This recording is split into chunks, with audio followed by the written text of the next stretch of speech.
Olá, tudo bem? Você está no canal Aloxi, eu sou Silvana Barbosa. Aproveite o momento, se inscreve no canal, deixa as suas perguntas, as suas dúvidas, compartilha, né? Ativa o sininho para estar recebendo os nossos vídeos e dê sugestões para saber o que você quer estar recebendo aqui no nosso canal, que vai falar sobre o cotidiano das escolas. Hoje nós vamos falar sobre um país que é Guiné-Bissau. Eu trouxe o mapa, ele está pequenininho, mas dá para a gente ter uma ideia que Guiné-Bissau fica aqui no Atlântico. Se nós formos passar uma linha reta, ele vai ficar na região da América Central, né? Então, se a gente for colocar uma linha reta, Guiné-Bissau está exatamente na direção da América Central. Antes de falar da Guiné-Bissau, eu trouxe alguns números que eu acho bastante importante, que é a questão de quantos africanos foram traficados para o Brasil. São 3,5 milhões de seres humanos.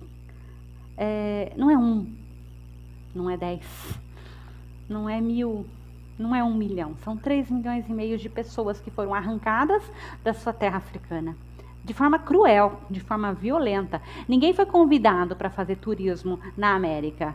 Ninguém foi convidado para morar e ter uma qualidade de vida na América. Eles foram forçados a vir para cá. Ou vinha. E a maioria dessas pessoas, elas tiveram suas vidas totalmente abolidas, né? Imagina você ser tirado da sua região e colocado num outro lugar, sem a sua família, sem a sua referência. Então, a cultura africana, ela foi totalmente destruída pela colonização portuguesa, né? Pela época da colonização das Américas. Isso é muito triste em termos de crueldade humana.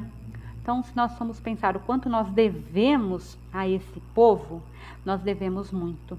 Então, a importância da lei, né, da Lei 10.693 de 2003, que garante que as escolas trabalhem essa cultura, esse conhecimento dos povos africanos. É importante que os brasileiros entendam que a nossa formação étnica e cultural, ela foi construída à base de muita morte, de muito sangue, de muitas situações assim desumanas. É lógico que a gente não pode se culpar hoje, porque não foi feito, não fui eu que fiz, mas foi o nosso, né, o nosso continente, foi o nosso país que se construiu em cima dessa violência humana. Então, em termos de dever, nós devemos pelo menos referência e reverência a esses povos e a explicar para as nossas crianças, para os nossos adolescentes, qual importante eles são hoje e foram na antiguidade. E nós os violentamos de forma absurda, né? E inclusive, se nós formos pensar em termos de como que foi formada a população brasileira, as mulheres, elas foram violentadas de forma absurda, né? O livro Casagrande Senzala conta muito bem essa forma do estupro que acontecia frequentemente com as mulheres negras nas casas grandes, e aí foi formando a nossa população.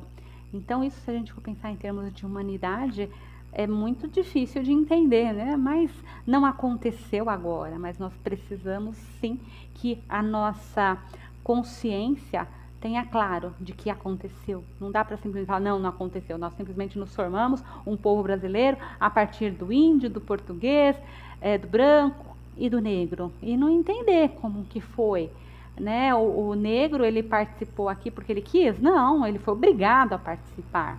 O índio participou porque ele quis? Não, ele foi saqueado, né? Ele foi dizimado. O português participou porque ele quis? Sim, ele veio para cá.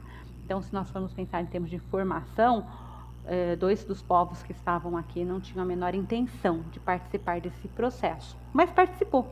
E aí resultou, né, na nossa cultura, no nosso país, que tem coisas lindas, maravilhosas, belíssimas, mas que não dá para fugir do que de fato aconteceu no Brasil e aconteceu nas Américas, que foram 3,5 milhões de pessoas retiradas de forma brutal das suas terras e trazidas para as Américas. Bom, então vamos falar um pouquinho rapidinho de Guiné-Bissau, que é um país que para o professor que está interessado em falar sobre a questão política, golpe de Estado, democracia, golpe militar, é um país que vive assim constantes problemas políticos.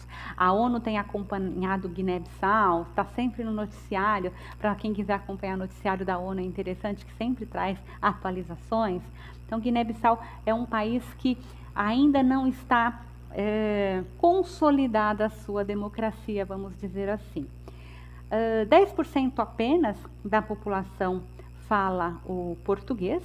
A grande maioria fala os dialetos locais, o crioulo. Então, a diversificação cultural na Guiné-Bissau é muito grande. Então, aí a gente vai ter uma riqueza muito grande também dos artesanatos. Então, quem gosta de artesanato, procurar ideias, trazer novidades de artesanatos mundiais, a Guiné-Bissau traz, assim, uma coisa muito grande. Está muito fácil de ser acessado. Você entra na internet, entra lá no Google, coloca pesquisas sobre os artesanatos de Guiné-Bissau e você vai ver coisas maravilhosas. Porque como a diversidade cultural é muito grande, existiram várias etnias naquela localização antes de Portugal chegar e dominar. Então, eles preservam muito dessa cultura local. Ok. A primeira colônia que foi reconhecida a independência dos países africanos, né? Então as colônias as colônias portuguesas, a primeira que foi reconhecida foi Guiné-Bissau em 1973. Mas mesmo sendo a primeira, ela é muito jovem, né? Se a gente for pensar 73, não tem 50 anos de um país formado. É muito pouco tempo para ter uma solidificação.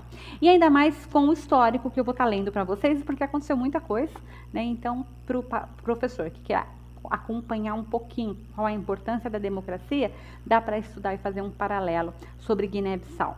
Então, em 73 eles conseguem a independência, mas em 1980 vai ter o primeiro golpe militar. Então, aí já foram 7 anos que o país não conseguiu se construir como país e os militares vão estar tomando conta desse processo.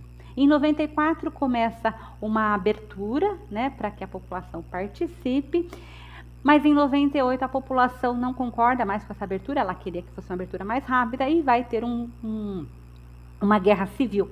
Então, nessa guerra civil, vai ter muita luta, muita disputa, e em 2000 eles conseguem ter um processo eleitoral.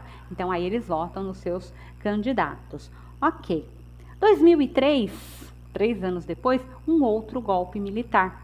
Então, não se respeitou o processo das urnas, né? E os militares voltam novamente para determinar como que o país tinha que estar andando. Ok, em 2005 eles têm uma abertura, reconduzem o presidente da República, então os militares se afastam, só que em 2009 ele é assassinado, também por questões políticas. E aí, quando é em 2009, vai ter um novo processo eleitoral. Em 2012, um novo golpe militar. Ou seja, a gente já está com 3 golpes militares em tão pouco tempo, né? E nem 50 anos de história. 2014 haverá eleições. 2019 também tem eleições. Então, se nós formos pensar agora, né, Guiné-Bissau está num processo democrático. A ONU tem acompanhado, por isso que eu falei que é fácil estar acompanhando o que acontece lá, porque sempre tem reportagens da ONU. Mas se a gente for estar pesquisando hoje, nós temos alguns políticos de Guiné-Bissau que estão pedindo asilo político, estão se refugiando com medo de serem assassinados por conta do processo político, né, que não é ainda uma democracia consolidada naquela região. Nesse processo, a gente tem um processo instável, então com certeza as legislações elas mudam, né? A cada golpe, nova legislação, os direitos que você tinha não tem mais, direitos políticos que você tinha não tem mais, você não pode se manifestar de forma aberta. E aí um problema muito sério é a questão do feminino em Guiné-Bissau. A taxa da mortalidade das gestantes é uma das mais altas do mundo em Guiné-Bissau. Então as mulheres, elas ficam grávidas, mas a quantidade de mulheres mortas nesse processo de parto é assim muito grande. Isso é falta de cuidados médicos mesmo, falta de condições de ter uma saúde pública, né, de uma qualidade melhor. Outro problema que Guiné-Bissau enfrenta é a mutilação genital feminina. Apesar de ser crime desde 2011, ela ainda acontece assim de forma constante no país. Então são situações onde a mulher de Guiné-Bissau ela tem que trabalhar muito no sentido de amadurecer e lutar pelos seus direitos.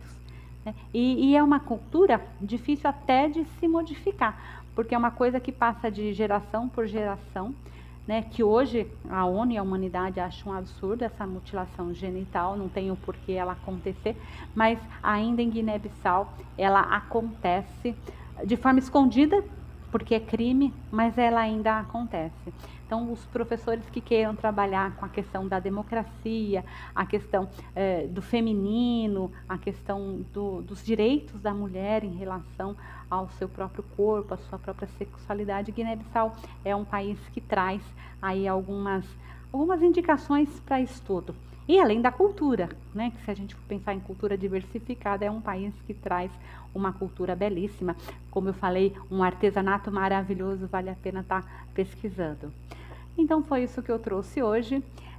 Guiné-Bissau traz também uma situação do casamento arranjado, coisa que em alguns países isso já não existe há muito tempo, né? Na Europa, se a gente for pensar, casamento arranjado, né? Não.